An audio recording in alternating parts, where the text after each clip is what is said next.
يا شاكيا هم الحياة وضيقها أبشر فربك قد أبان المنهجا.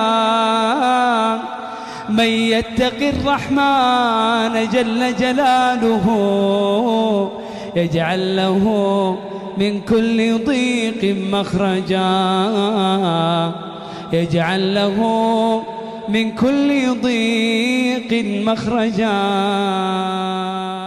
بقول لك يا حودة، انت شفت فتاوى رمضان السنة دي؟ فتاوى عن ايه بالظبط يا اخو؟ فتاوى الزكاة يا سيدي اللي بيقولها علماء السلطان عشان يعبوا كروش اللي فوق. زكاة؟ طب بذمتك انا راضي ذمتك، ده منظر واحد يسمع فتاوى الزكاة يا عم، ده انا من مستحق الدعم يا عبودة. اخوك حودة كان بيحك التلاجة من شوية يا عبودة عشان يطلع حتة جبنة ناشفة يحطها في رغيف يسحر بيها يابا، وتقول لي زكاة؟ الزكاة طب مش مهم انت يا سيدي، اسمع بس الفتوى دي كده. صندوق تحيا مصر يجوز تعجيل الزكاة سنتين مقدما للمشروعات العامة للدولة.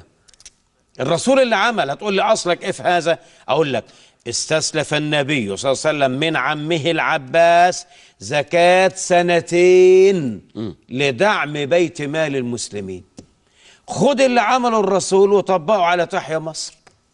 خد اللي عمله الرسول لدعم خزانة الدولة. طب ودي فيها ايه يا عبودة؟ ايه اللي فيه ايه؟ ده قمة التدليس والكذب في دين ربنا يا حودة. الراجل عاوز ياخد زكاة سنتين قدام عشان يحطها في صندوق مخروم محدش عارف فلوسه بتروح فين. ولو فرضنا يا سيدي ان الفلوس دي هتروح لناس وطنيين بجد وهيعملوا بيها مشاريع بجد، فدي مش مصارف الزكاة اللي ربنا سبحانه وتعالى ذكرها في القرآن في ال8 حالات اللي اتقال عليهم. طب ما الراجل قالك بيودوا الزكاة لبيت مال المسلمين اهو، ولا احنا مش مسلمين يابا؟ مش مالي عينك القفطان اللي انا لابسه ده يابا ولا ايه؟ انت شايفنا كفار يا اخو؟ كفار احنا؟ تحب اقوم دلوقتي احك فرن بوتاجاز واطلع فتات الخبز واعمله بقسماط وافطر؟ افطر يعني عبودة افطر؟ ما انت شايفني كافر بقى يا عم الشيخ بتاع ربنا.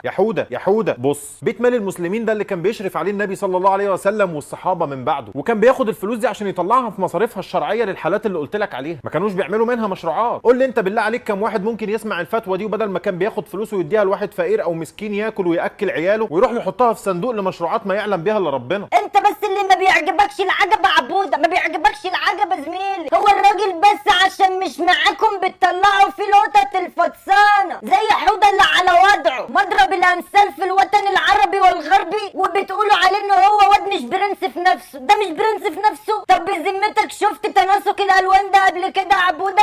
يا حودة مشكلة علماء السلطان في الوطن العربي كله انهم بقوا ممكن يفتوا باي حاجة للي فوق عشان يحفظوا مناصبهم، حتى الدم خاضوا فيه وما بقاش ليه حرمة، وما بقاش تحت عباياتهم الفاضية اي دين الواحد ممكن يثق فيه. عبودة ديننا ما هوش في لحية وعباية ونقاب، ديننا بيجي بأمر الحكومة من شيخ بجبة وماسك كتاب. ايه ده؟ الله عليك يا حودة وعلى ابياتك اللي ألزم الكباب.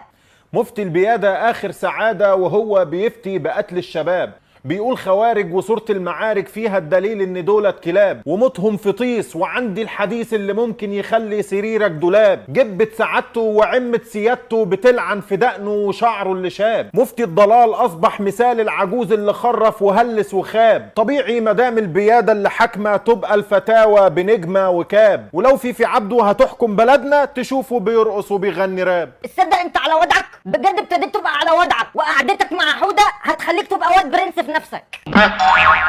رمضان رمضان رمضان يا حبيب، رمضان رمضان ليتك دوما